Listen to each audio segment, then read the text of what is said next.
let's do the market updates. So where did the Dow Jones close out today? Remember, it opens up at 6 in the morning and closes at 1 Pacific Standard Time. Today, I guess it's What did the Dow close out today? Negative 2.19. What is it? Negative No, what was the actual index level? 20,979.7. Okay, was it up or down for the week? Oh, for Since the- yesterday, even it was today? down. It's down. Down today? Down Any today. reasons why?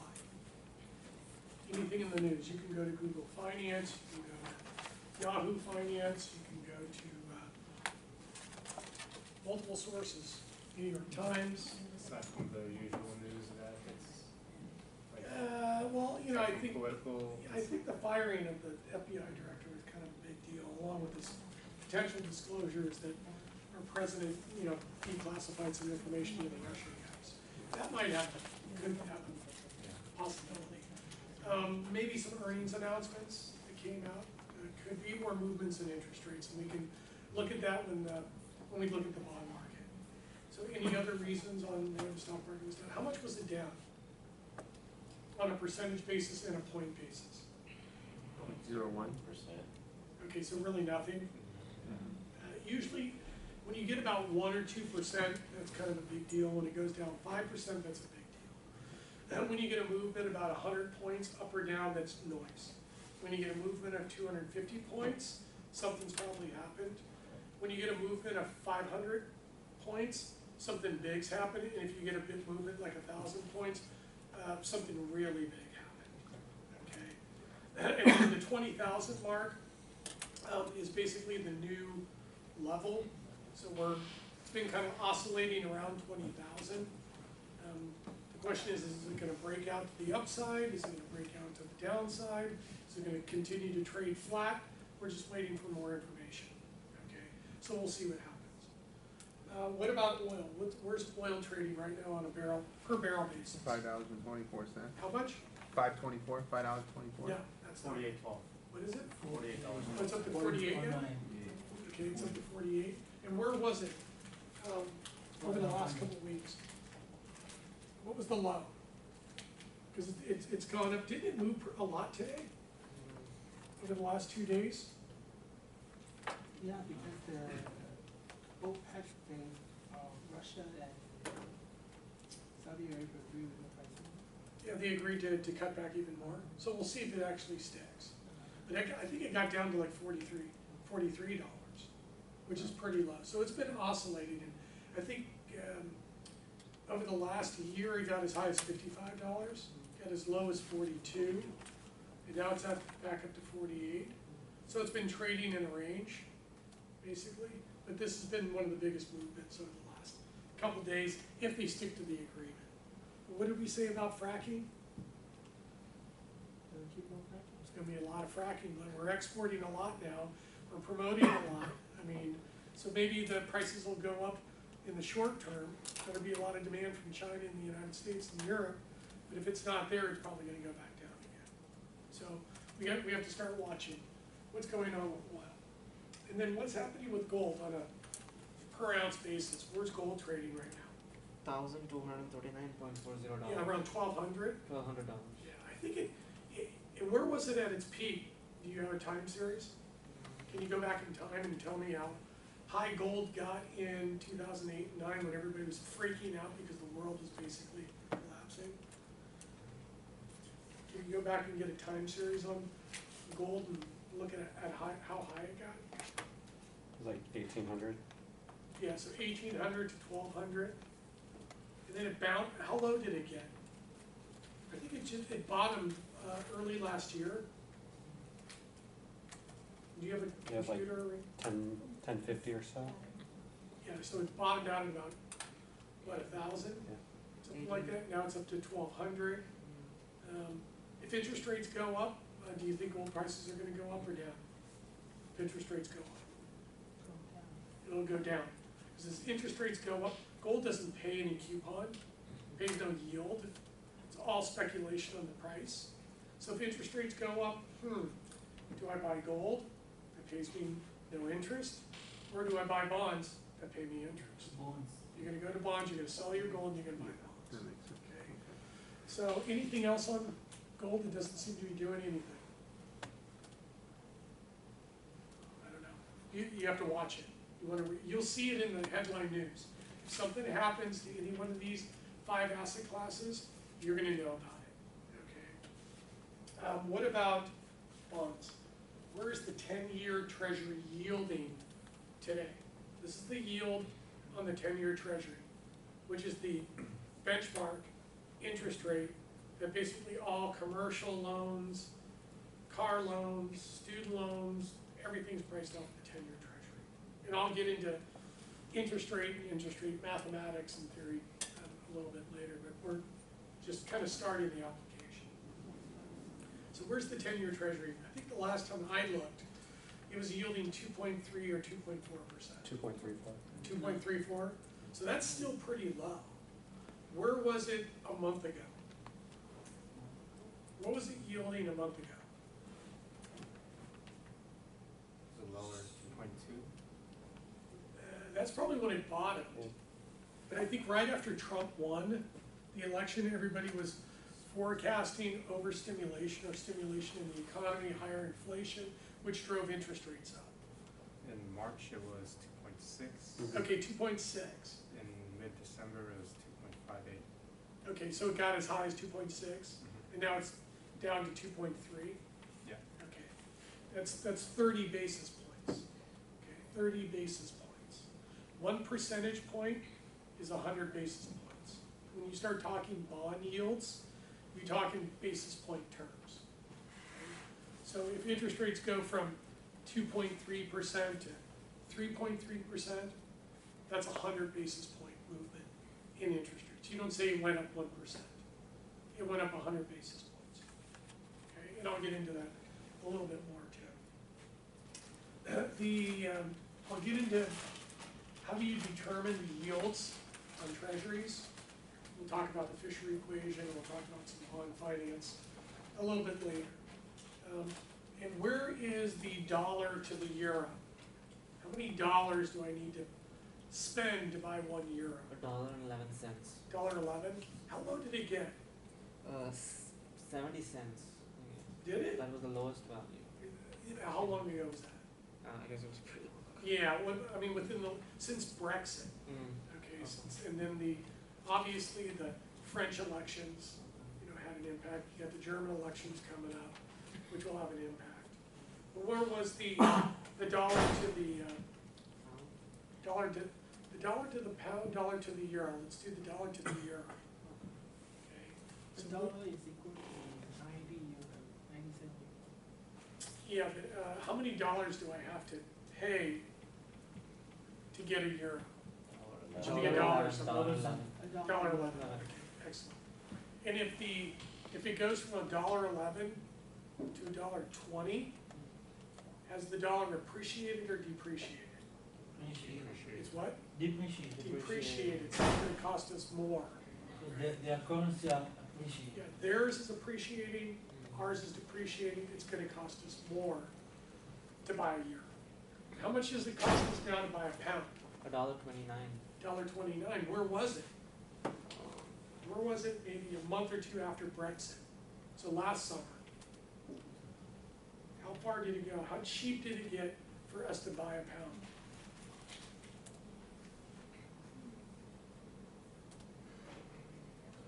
$1.4. So I know the pound depreciated against the dollar. The dollar appreciated, the pound depreciated because of Brexit.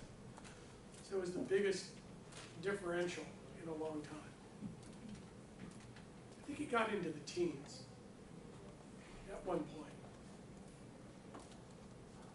point. 1.24 is the lowest, or 1.22 over the last year.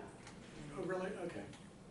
I know there's still some uncertainty because the major money center banks are moving their headquarters out of London. They're moving to Frankfurt, they're moving to Paris, they're looking at Dublin, they're looking at moving thousands of jobs out of London because if London ain't gonna be in the euro anymore, why should we be trading through London? They're not even part of the euro. So we need to be in a European country to do all of our derivatives and all of our euro-denominated securities. So that's going to have a major impact. And actually, it could be detrimental for Britain in the long run. We'll see. And that's going to be reflected in their currency. That was pretty good. Okay, so I'll be asking you those. So I'd start studying the markets, start looking at the markets. What I'll do now is I will hand out some of these articles. Pass these around. This is Kai Howe. I think he's got to be like 20 years old. He's just a youngster. Usually I torture my students. I don't give them much guidance on these things, but since you're graduate students, I'll be nicer. I'll give you some models, some examples. And then what you can do is you can use these as models, and you got to go back and you got to update the data and come up with your own forecasts. Okay. And then I'll take some of these back too. This is about 14 weeks in. So what you're looking at is basically 14-week product. Okay. And with Kai and Martha, I think I went over these memos with Martha probably 6-7 times. Same thing with Kai. To make sure that they got to this level. These are really good. These are really good memos.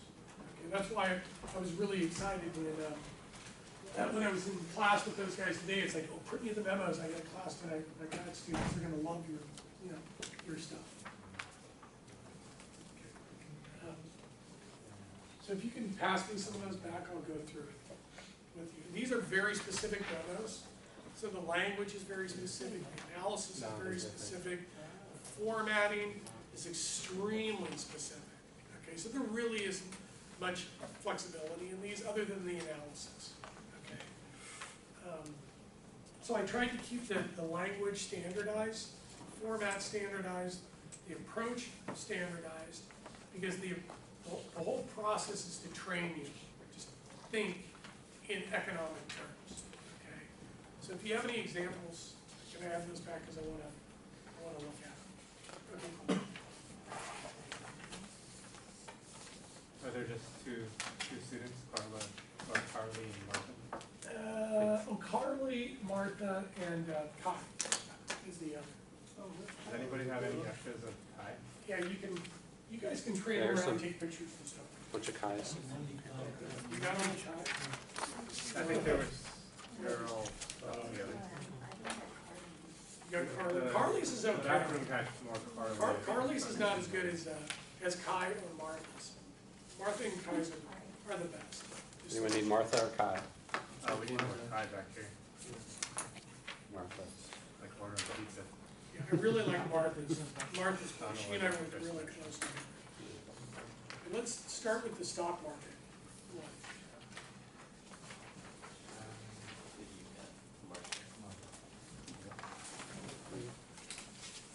What's the other one that's not Martha or Kai? There's Martha, Kai, and Carly. Can I have Carly, please? Yeah.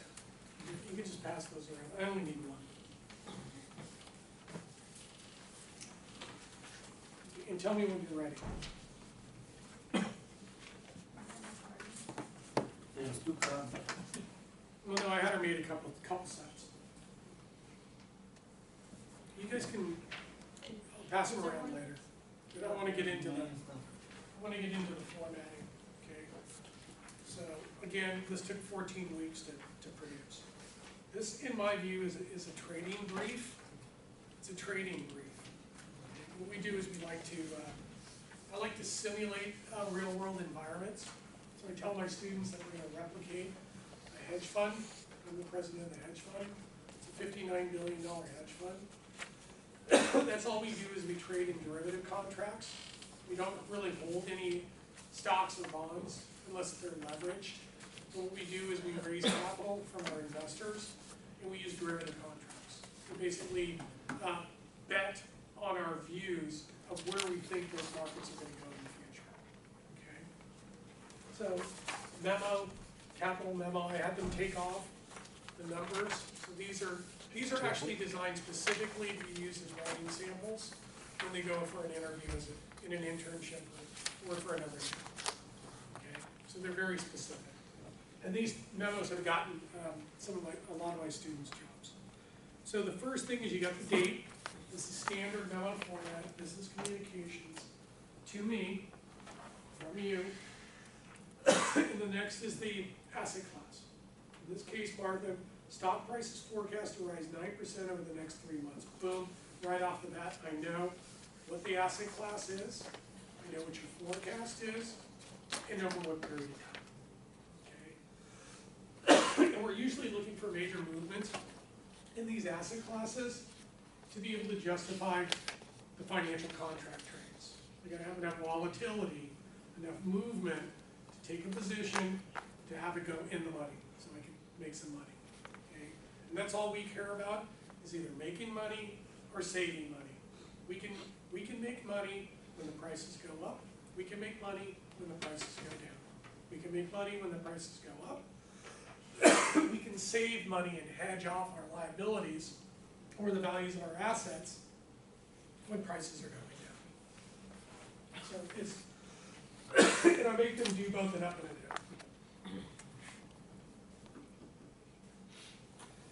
a down. Okay. We are tracking stock prices. Period. That's it. So I know what we're tracking. Based on our research, we forecast stock prices to rise 9% over the next 3 months based on the following factors.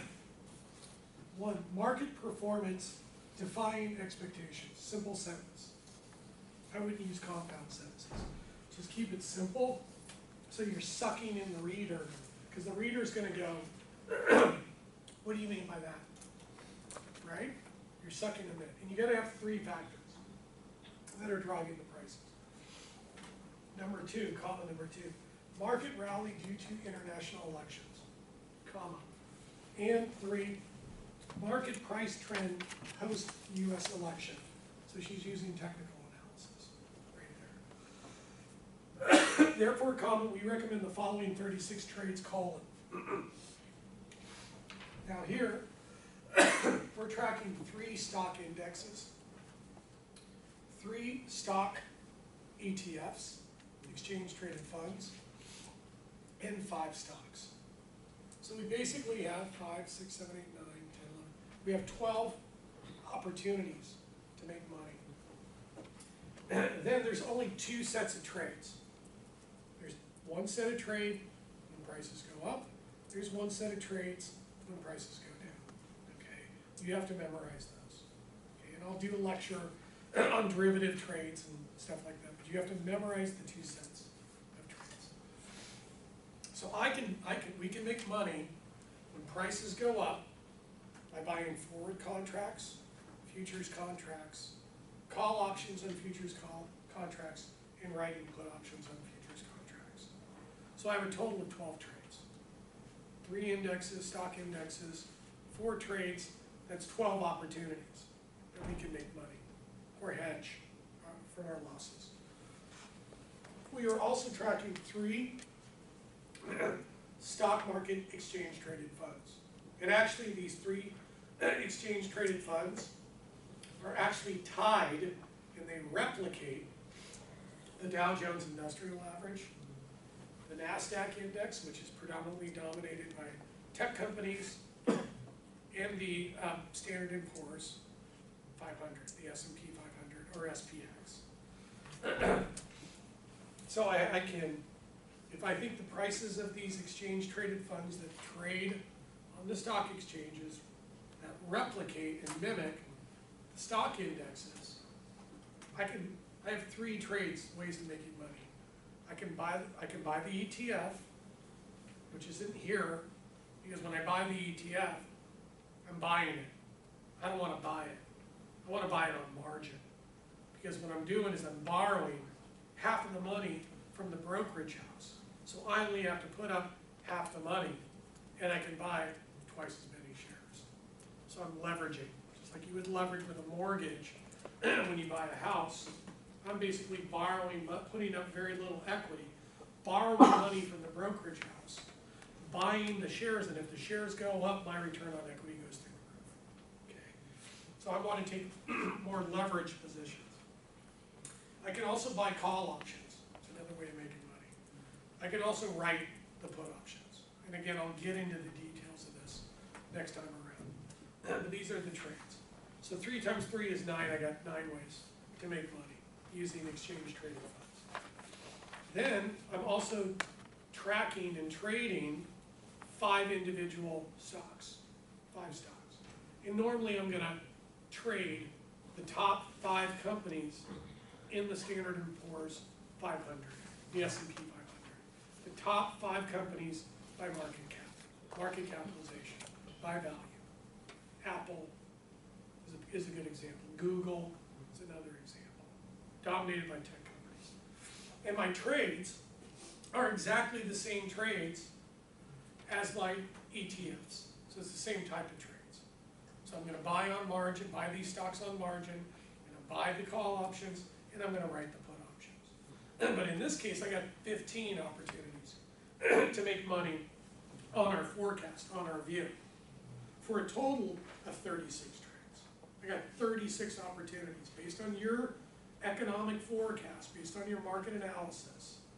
If you're right, these are the trades that we would implement, and we would make a shitload of money, okay, on it. And then we have here, you have the ticker symbols. The indexes have codes that are associated with them.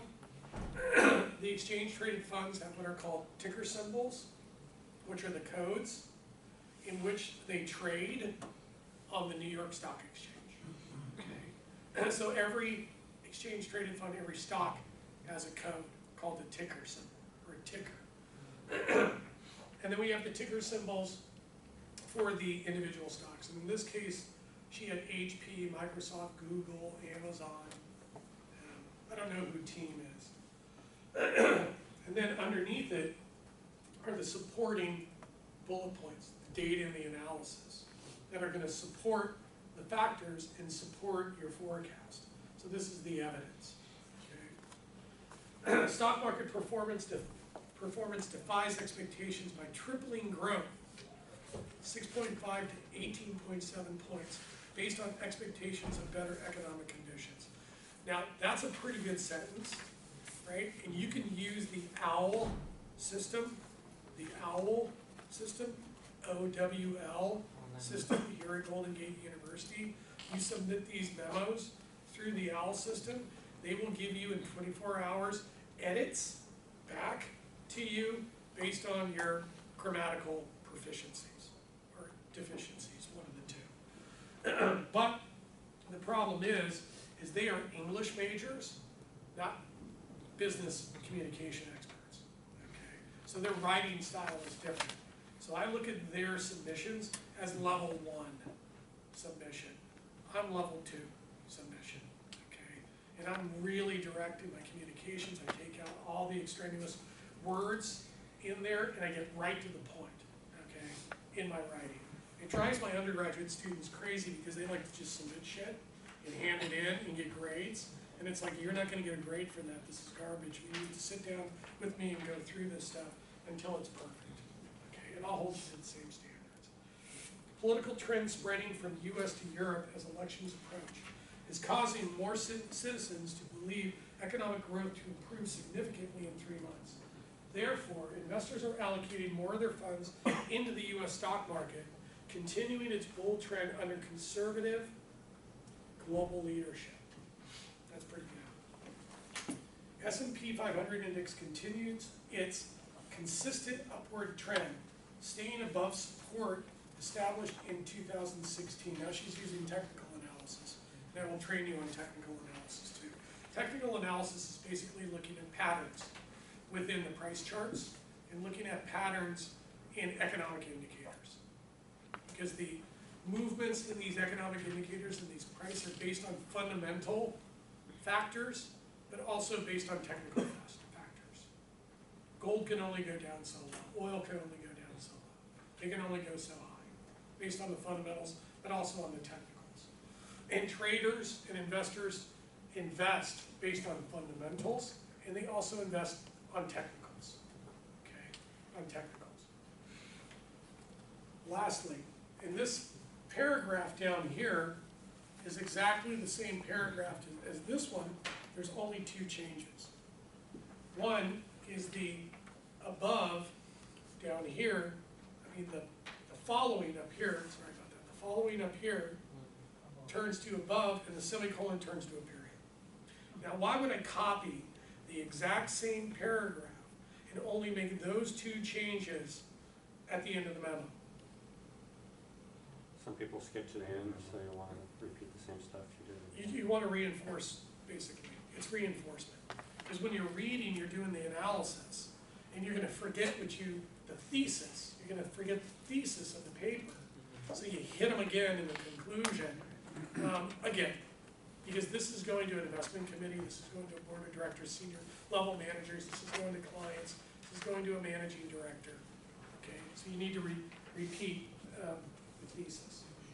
Then off to the right, you have basically an index, an ETF, or an actual stock chart. And in most cases, these charts got to go back at least 2 to 5 years to get a trend or get some price pattern or index pattern to be able to identify the patterns, the trending in them.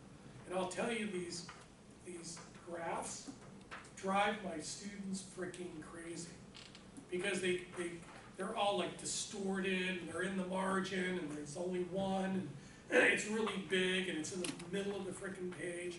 To get them to be perfectly the same right here so that I can actually, as I'm reading it, look off to the right and what they're talking about, I can actually see in the patterns of these charts.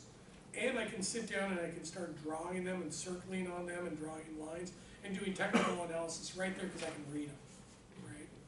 So again, the memo is a very precise document. This is 14 weeks. What I would do is I would replicate the memo exactly, okay?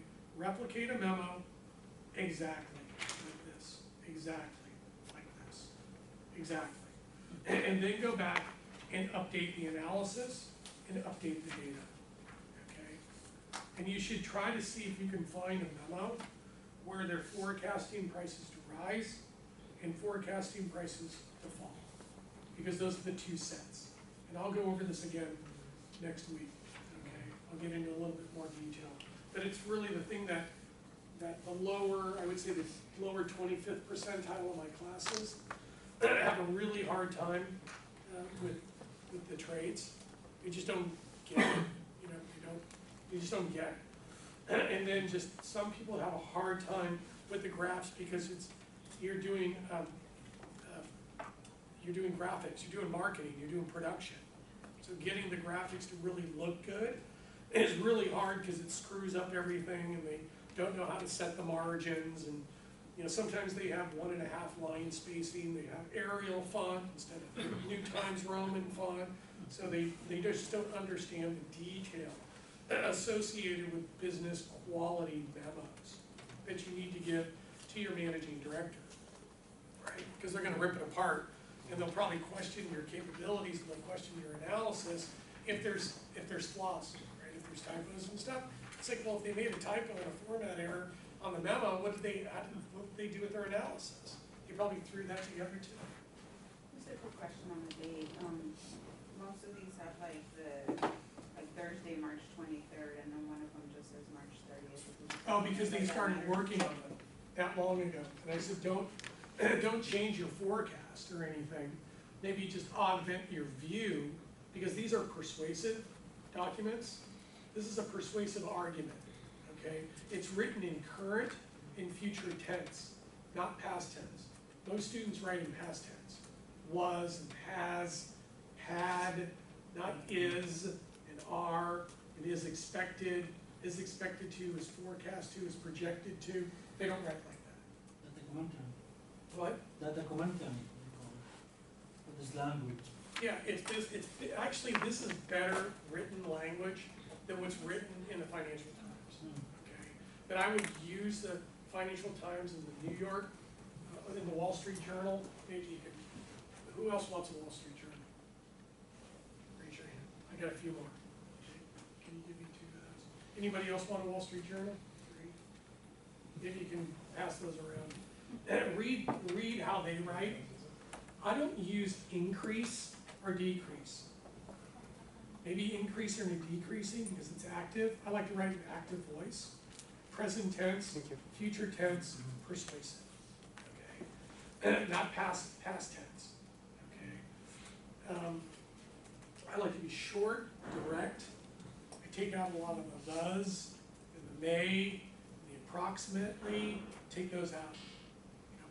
You know, interest rates rose to approximately 3%. No, interest rates rose to 3%. Okay, get rid of that. Okay, no has, no had. It's either up, down, rising, falling, to, not has, not had, not increase, increase. Stock prices increase, stock prices rose. Stock prices are up, stock prices are down. Okay. Stock prices are decreasing. No. Stock prices are falling. So it's just more abrupt, you know, more direct style that I've come to like. Any other questions? Please? So you said you want us to recreate these, Exactly. update them. And then update the data and update the forecast. If you think it's the same, that's cool. Okay. The actual forecast, this is really hard for the students too, is forecasting because they're backwards looking. They don't feel comfortable forecasting. And well, if you know that the stock market is up 20% so far this year, and what's the probability that you think that the stock market's going to be up 20% over the next 3 months? No, there's no freaking way, okay? And so it's not 20%. Do you think the stock market's going to drop 20% over the next 3 months?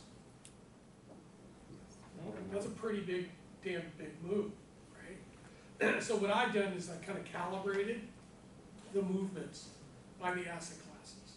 Stocks can move up and down 10% within 3 months, okay, because of the volatility. So I max it out. I say don't go over 10 and don't go below 10, okay? So for stocks, they're bound range. They're range bound, okay? Unless you can convince me, based on your own expertise, that I'm outside, that I'm trying to bound range it. Oil prices don't do the same thing. They're not that volatile. They're not going to move that much in 3 months. They may move like 3 to 5%, and that's probably about it. Okay. Same thing with gold. Gold's probably could, if it had a major move, which it already did over the last year. It's already up like 140% off of its bottom. So it's not going to move up significantly. So basically a 5 to 8% movement in gold over the next 3 months is possible, is probable. Bond prices are not going to move that much because there's a coupon that's paid, so they're not as volatile, particularly long-term interest rates. So I would say 5 to 8% movement there too. Okay, positive or negative. And then currencies don't move that much either. Okay, over such a short period of time. So I would again keep it to 5 to 8%. Okay, but as you read the research, as you're reading the articles, and I would read at least 3 articles.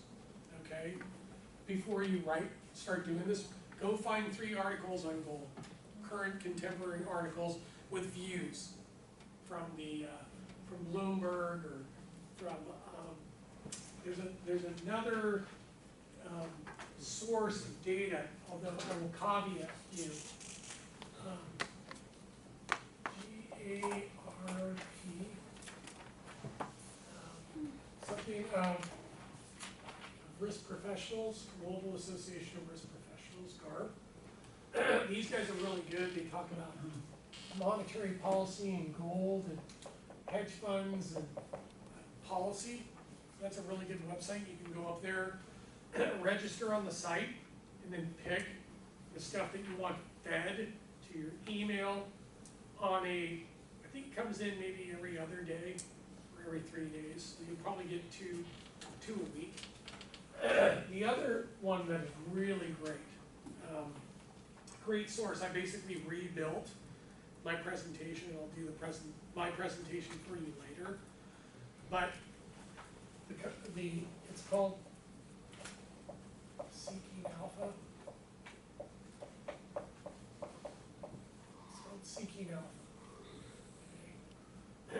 this is awesome, okay? Because you can go up and you can register, and you can get emails on stock, you get emails on ETFs, you can get emails on initial public offerings, IPOs, you can get emails on energy, you can get general, just call it morning breakfast or seeking alpha breakfast or something, which gives me every single morning, starting at 5 o'clock in the morning, these emails start flowing in, And the problem is once you register, you're probably gonna get 10 of these a day. So you have to set up a folder and just, I can't read them today, click, click, click, click, click, throw them over there. Click, click, click, click, click, throw them over there. Oh, I'm gonna go stand in line at Wells Fargo for, 20 minutes or something. I'm gonna go walk down the street, or I'm gonna go hang out for a while. You can go through the Seeking Alpha and start going through the articles, okay? And there's gonna be articles on gold and stocks and bonds and currency, and they're feeding it directly to your website. And they actually provide you with the graphics too. So copy, paste, boom, in your memo. One way of doing it too. That won't consider as plagiarizing? The Or graphics, copying, I don't have a problem plagiarizing the graphics, but I do have a problem plagiarizing the language. But I tell my students, because some of them have really hard times, have a really hard time writing. Okay? They're not, everybody has a hard time writing, right? Becoming a good writer takes practice, right? It takes years to become a great writer. And you have to have great writers around you to train you how to be a good writer. You can't just be a great writer, you gotta have other people around you that are willing to work with you. So what I told them to do is go find 3 articles from whatever sources.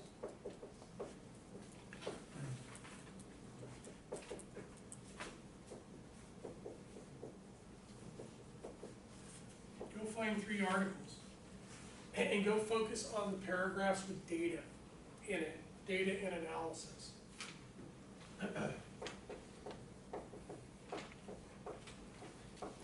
Because most times when we read stuff, we go straight to the data, okay? A lot of the top people in companies, they're data junkies. They memorize, they got photographic memories. They're always looking for numbers. Numbers and interpretation and analysis, the factors that are driving those numbers up or down. But they'll go to the numbers first, because they already have a lot of numbers in their head. So that's all they need to know is what the changes are and why. So go get the data and the analysis. And then I say, go ahead and pull that data out, those paragraphs, right? Those paragraphs, and copy them into a block, a text block.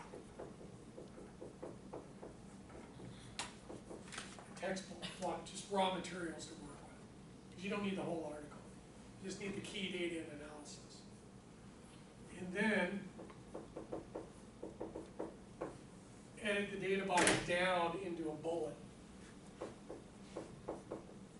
Or bullets, right? And then rearrange it.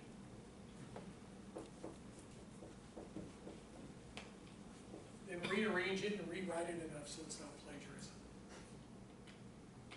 That's fair, isn't it? Yeah. And then what they're learning too by doing is they're reading the articles. If they're doing it right, they're taking out the best part of the data and the analysis. And then they're learning how to write through the process, and then through the editorial process is where you really learn how to write. When you're editing stuff. Getting it down, getting it into the right sequence, getting the grammar, am I gonna put commas in here, and, or, but, am I gonna put a semicolon with a conjunction function, with a comma? If you start doing compound sentences, they get a little bit hairier. Creating compound sentences, well, you're basically preventing a run-on sentence, is what you're really doing. So starting to edit and thinking in grammatical, editorial terms will really increase your writing, But the key is to get it into a text and then go through the editorial process to get it down, okay, into that succinct bullet of 2 to 3 sentences, or 2 sentences, with a subject verb agreement between the two. Okay. So that's my recommendation. Did that answer your question? What? That's somebody. Okay.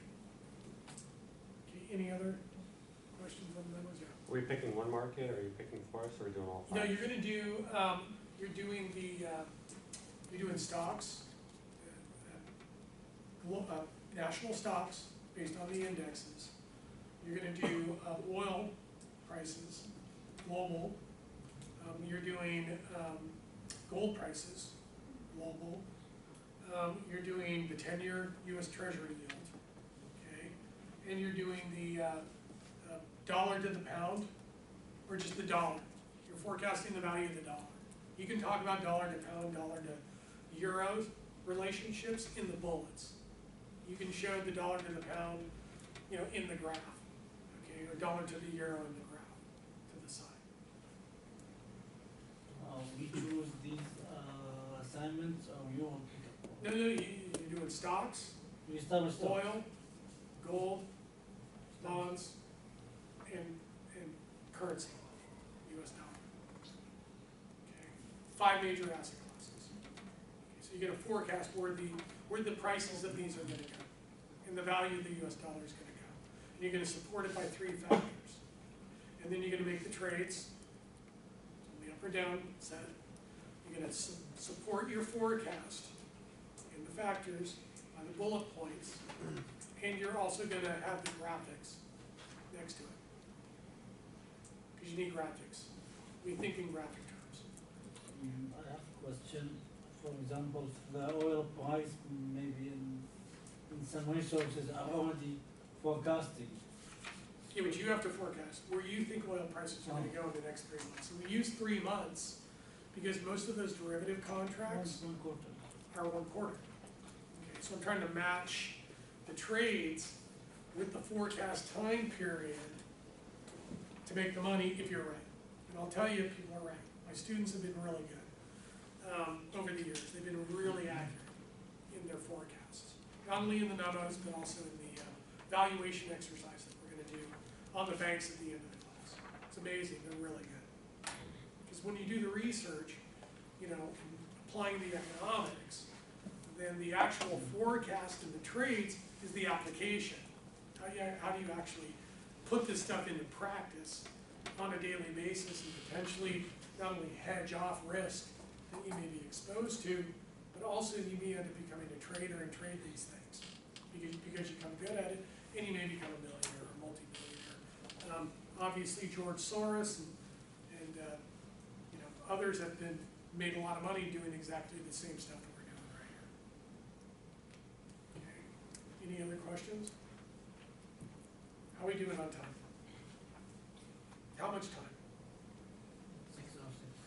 How much time do we have? 35 minutes. 35 minutes? Okay, let's see what I can do in like 20. So I want to save the yield curve. Let me talk a little bit about yield curves. They're really important.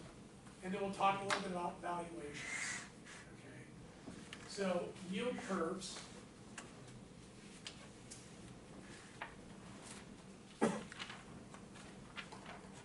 Yield curves are extremely important. And I'll go through the demonstration next week.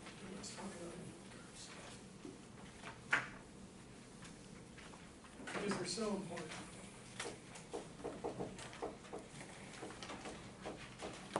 And you can do some research. You can look up yield curves. You can look up yield curve theories. You can look up yield curve dynamics. You can look at dynamic yield curve.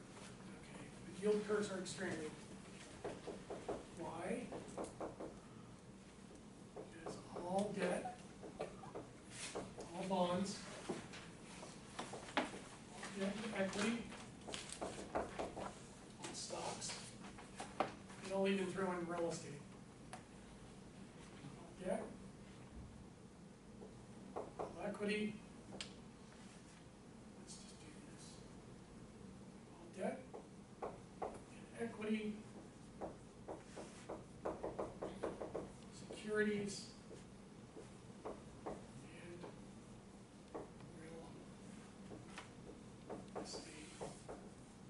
assets and securities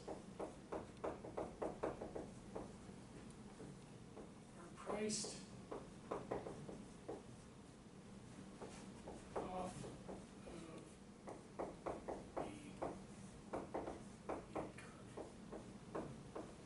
curve. So any movements in the yield curve are going to move prices. So it's important to understand yield curve theory. Because if the Federal Reserve decides to start selling bonds, it's going to drive bond prices down. We already did that equation. It's going to drive the bond prices down, and it's going to drive interest rates up. And if I'm holding a bond, it's paying a coupon, paying some coupon to me, the equation basically states that the value of the bond is going to go down. Okay. And it's the same thing with stocks. This could be a dividend, it's being paid on my stock. Well, if interest rates go up, the value of the stocks are going to go down. It's the most simplistic valuation equation. It's called the perpetuity equation. I'll get into those. But movements in yield curve, movements in interest rates have a direct impact on the value of stocks and bonds and real estate. I could change this to net operating income, and this would be real estate. Same valuation equation. Okay. So any movements in the yield curve, any shifts in the yield curve, any movements in interest rates are going to have a direct impact on the value of stocks, bonds, and real estate. And basically, the yield curve, bonds are issued with fixed maturities. Okay? They have maturities. I'm going to pay $1,000 for this bond. It's going to pay me 5%, basically per year, or 2.5% biannually, and it's going to last for 10 years. And at the end of the 10 years, I'm going to get my $1,000 back, or my $10,000. So I'm going to get a coupon based on the interest rate up until the end. I'm going to get the coupon payments over the maturity, and I'm going to get my principal back at the end. Okay. Because of that characteristic, because of the fixed coupon payments and the fixed nature of the payout at the end, bonds are highly sensitive to movements in interest rates. Highly sensitive to movements in interest rates. And the yield curve, this is an upward sloping or a normal yield curve.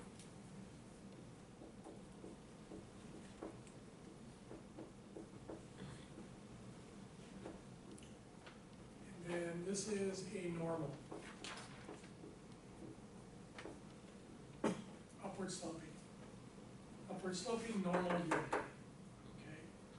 And this basically states that the interest rate or the yield to maturity,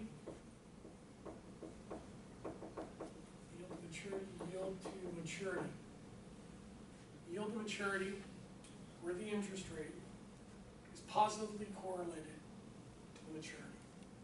So the longer the maturity, in those cases, the higher the interest rate. And you're going to have long-term bonds, you're going to have medium-term bonds, and you're going to have short-term maturity bonds. Now,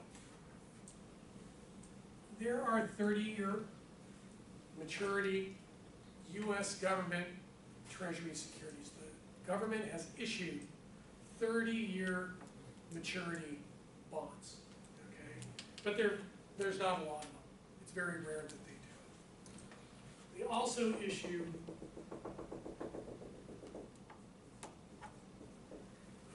20-year bonds. But again, that's not a very deep or liquid market either. The deepest and one of the most liquid is the 10-year. Okay. That's why it's the most important. And then we also have 7-year bonds, 5-year bonds, 3-year bonds, 1-year bonds. 9 months, 6 months, 3 months. Okay.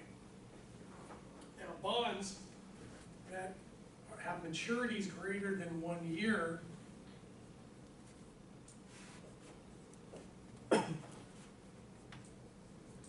they're considered financial instruments that trade in the capital market. So the capital market are securities, such as longer dated bonds and stock, are considered the capital market.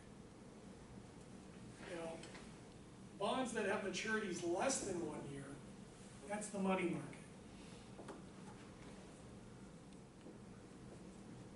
These are very short maturity instruments. People buy them for liquidity purposes. Corporations issue them for low-cost funding purposes. Okay.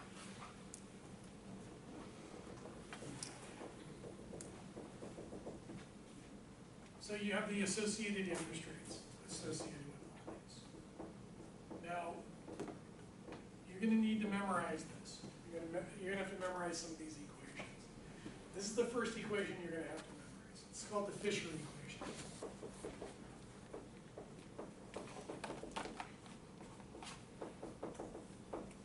Irving Fisher was brilliant. A lot of these economists, a lot of the theories that I'll go over with you, were introduced to Irving Fisher by Milton Friedman, by John Maynard Keynes, other economists. They don't talk about a lot of the economists in the book, but they represent the theories in the book. Okay. And Irving Fisher basically stated that nominal interest rates, these are considered nominal interest rates, are basically a function of two factors: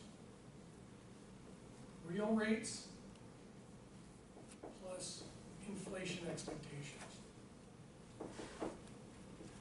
RR equals real rate and E star, I make up my own notation, inflation expectations.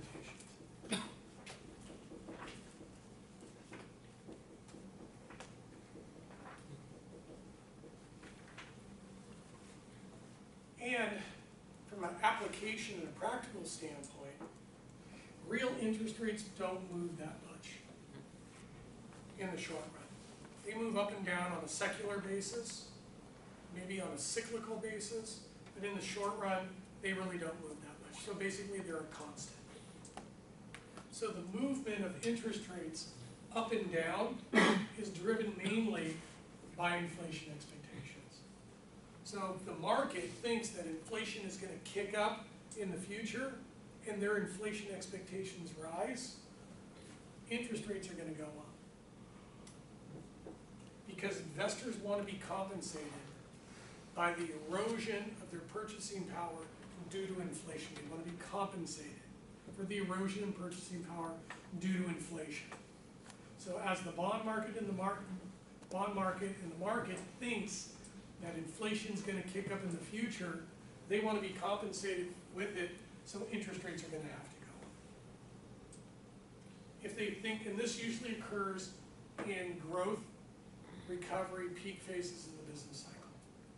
The economy is producing more, lots of consumption, there's less goods in the marketplace, shifts out the demand curve and causes prices to go up. Okay? So the market is thinking about this. If the market thinks that inflation is going to go down in the future because of a recession or slow growth in the economy, their inflation expectations are going to go down and nominal interest rates are going to go down. And again, if interest rates go down, valuations go up in most cases. If interest rates go up, you just play with this equation. If interest rates go up, values should go down. But if my cash flows are going up faster than the increase in interest rates, the valuations are actually going up. Simple math. It's totally math, but it's fundamental. It's complex for a lot of people. Okay. but it's very simple math. I try to keep it simple, okay? Because you burn this into your brain, and then you start running the data and the information in it. Before you know it, you're forecasting where the stock market, the bond market, gold, oil, currencies are going, and then you start becoming a trader, okay?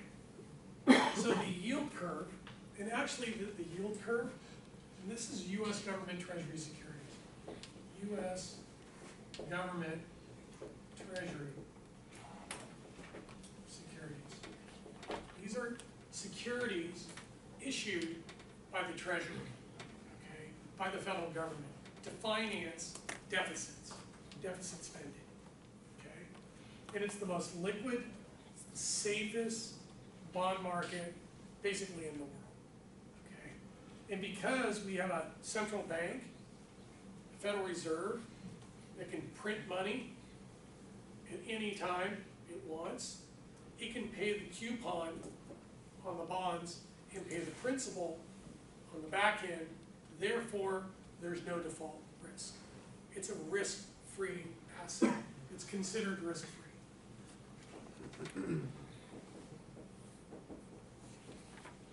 So the U.S. Treasury yield curve is a reflection of risk-free interest rates.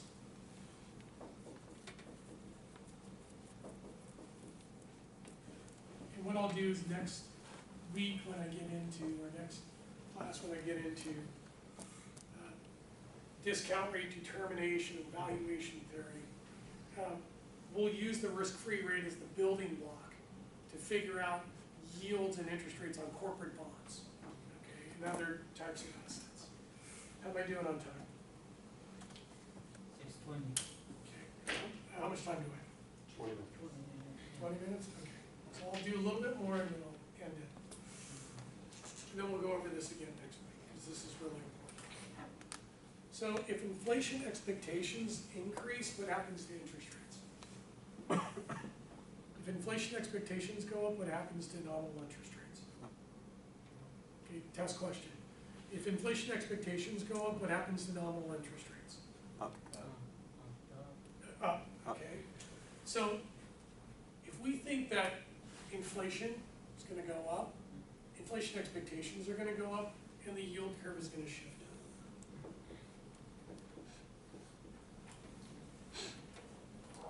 If we think across time, inflation is going to decelerate, or we're going to get about a deflation or disinflation, expectations are going to drop, and nominal interest rates are going to drop.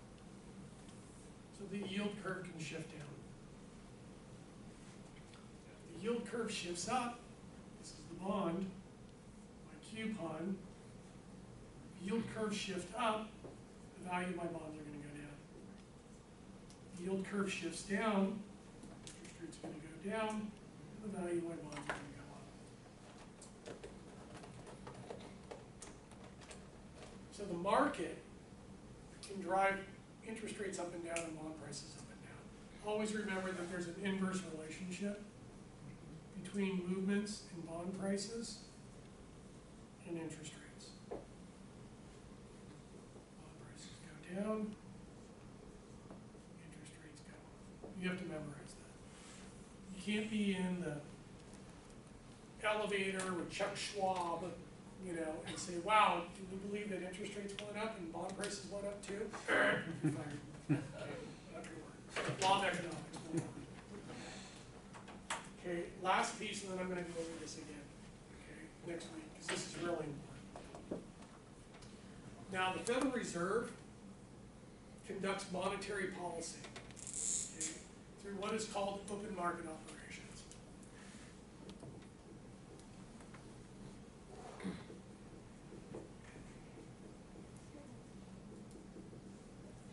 Through the Federal Reserve Bank in New York. Tim Geithner used to work there. He was the president there for a while. So open market operations is a monetary policy tool that the Federal Reserve uses to basically enter the bond market and buy and sell bonds. And the Federal Reserve is going to buy bonds to drive up bond prices to drive down interest rates, to lower the cost of capital to stimulate the economy, to get it out of a recession or to get it out of a decline. The Federal Reserve is also going to go in and start to sell bonds in the marketplace, driving down bond prices to drive up interest rates because inflation is getting too high. The economy is overheating, they want to cool it down. So they're going to sell the bonds, drive down the bond prices and drive up interest rates. Now, the problem is that the Federal Reserve cannot control both upward and lower shifts in the yield curve across the curve. They focus mainly in the short run. They do not control the long end of the curve, the yield curve. They manipulate the short end of the curve.